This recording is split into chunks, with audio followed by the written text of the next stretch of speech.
अभी हमारी मौजूदगी पटना जंक्शन पे है। जैसा कि आप जानते हैं, आज जो सदन में मुद्दा अमित शाह ने कहा है बाबा साहब के ऊपर, वो वक्तव्य सबको पता ही है कि बाबा साहब एक नाम जो फैशन बन गया है। अगर इनके जगह पे हम भगवान का नाम लेते तो शायद स्वर्ग में रहते। ऐसी बातों को कितनी तवज्जो दी जा रही है। देखिए, आज स्टेशन का पूरा माहौल सिर्फ इसी मुद्दे पे, स्टेशन ही नहीं, आप माने तो पूरे बिहार को लेते हुए पूरे देश में ही ये मुद्दा एक अजीब सा रंग ले चुका है। हर कोई यही चर्चा कर रहा है, सब मुद्दा को। हम भी इसी चर्चा में शामिल होते हुए कुछ स्टेशन के लोगों से बात करना चाहेंगे, आखिर वो उस मुद्दा को कैसे देखते हैं। आपने देखा ना, अमित शाह ने अपने जो सदन में बात वक्तव्य दिया, वो किस अनुरूप में आप देखते हैं। देखिए, राज्यसभा में जिस तरह से माननीय गृह मंत्री अमित शाह जी जो देश का संविधान लिखा, डॉक्टर अंबेडकर ने उस संविधान के दायरे से, उस संविधान के अनुकूल चुनकर आप लोकसभा गए, आपके मोदी जी गए, आप गृह मंत्री बने, प्राइम मिनिस्टर तीसरी मर्तबा बन गए। तो संविधान ही ने हक दिया है, देश का हर व्यक्ति को राइट दिया है कि अपने हक और अधिकार के हिसाब से हिंदुस्तान में रहने का, खाने पीने का, हर तरह से अपने हिसाब से मजहब को मानने का। तो देश के संविधान पर वही लोग उंगली उठाते हैं जो लोग अंबेडकर को कल भी नहीं देखना चाहते थे और आज भी नहीं देखना चाह रहे हैं, क्योंकि अंबेडकर के संविधान से ये लोग इतने खिलाफ दिखाई देते हैं।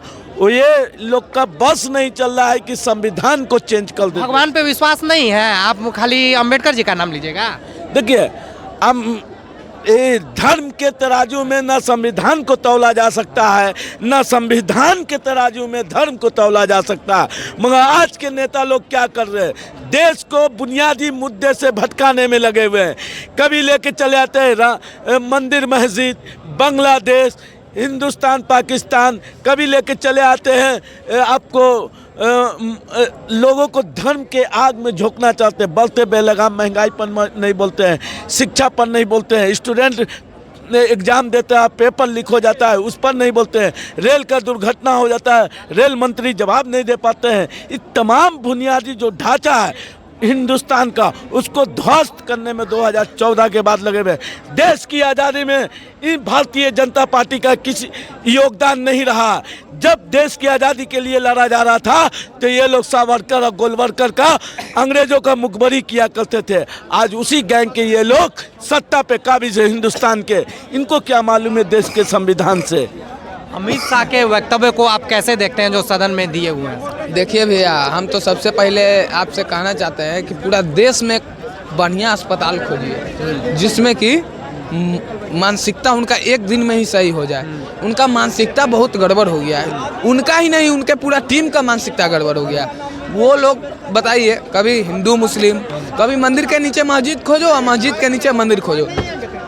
कभी शिक्षा पे बात किए हैं अमित शाह जी या कोई भी नेता। अमित शाह जो अभी बोले, बयान दिए हैं अम्बेडकर जी को लेकर, वो शिक्षा पे कभी बात किए हैं? स्टूडेंट को पिटाई लगता है उस पर बात किए हैं? देखिए, उनको तो गृह मंत्री लायक वो है नहीं, लेकिन उनके नेताओं लोग ने उन्हें बना दिया है। उनका कुर्सी का हम लोग इज्जत करते हैं, लेकिन वो ऐसा शब्द बोले हैं, अगर संविधान आप मिटाइएगा तो पूरा हम लोग देश के नागरिक एक होकर मिटने तो नहीं देंगे संविधान।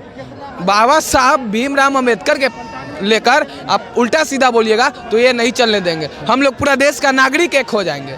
कैसे देखते हैं इस वक्तव्य को, आपसे भी हम लोग जानना चाहेंगे। जो बाबा साहब पे वक्तव्य गृह मंत्री ने, उसको आप कैसे देखते हैं। ये देश ऐरू गैरू बाबा का नहीं है, ये देश हमारे माननीय बाबा साहब डॉक्टर भीमराव अम्बेडकर जो संविधान रचयिता जो है, जो संविधान को एक ऐसा संविधान बना कर दिए है जो हमारा देश चल रहा है। कहाँ कहाँ शब्दों से इस्तेमाल कर संविधान को बनाया गया, जिनको राज्यसभा में अपमान किया गया अमित शाह के द्वारा। अमित शाह बोलते हैं, अमित वक्तव्य ले लेते हैं, क्या बोलना चाहेंगे सर। हमें कह रहे हैं कि जो अमित शाह जो वायरल इतना हो रहे हैं, जो कि उनको गुजरात में तरी पार हो गया था, 95 दिन जेल में रह चुके हैं, फिर भी आज वो कह रहे हैं कि संविधान हटाओ हटाओ, अम्बेडकर हटाओ, अम्बेडकर हटाओ। ये क्या नहीं नियम है बताइए, जो कि खुद अपना दोषी हैं?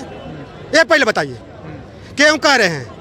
क्यों कह रहे हैं? वही तो हम बोल रहे हैं कि क्यों कह रहे हैं कि अम्बेडकर अम्बेडकर अम्बेडकर का क्यों बोल रहे हैं? क्या जो संविधान लिखे तो क्यों नहीं वो अम्बेडकर के जपेंगे? आज वो विद्वान आदमी थे वो अम्बेडकर जी हैं।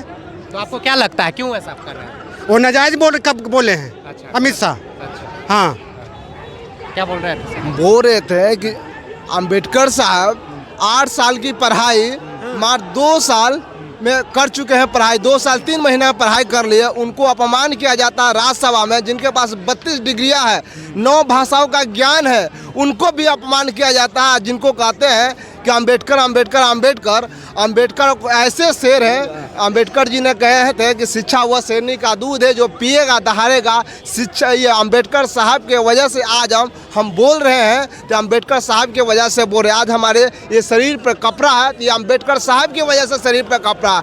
अब वो अंबेडकर साहब हमारे संविधान रचयिता को अपमान करते हैं। जिस भगवान को कहते हैं कि अगर अंबेडकर की जगह भगवान के नाम ले लिया जाए तो आप उस सुप्रीम कोर्ट में भगवान काल्पनिक घोषित हो चुके हैं, जिसको आप नाम की बात कर रहे हैं। अगर इतने ही आपको दर्द होता है तो सुप्रीम कोर्ट वाला काल्पनिक घोषित काहे कर देता है? सुप्रीम कोर्ट वाला के एक्सपोज जाके कीजिए ना। आप हमारे अंबेडकर साहब के कहते हैं, अंबेडकर साहब हजारों लाखों अंबेडकर साहब, लाखों जो अंबेडकर साहब का मानते हैं उनको ठेस पहुंचाने का काम किया अमित शाह। हम लोग अगली बार जब चुनाव 2025 में विधानसभा का चुनाव बिहार में है, इसका बदला हम लोग अमित शाह से लेंगे।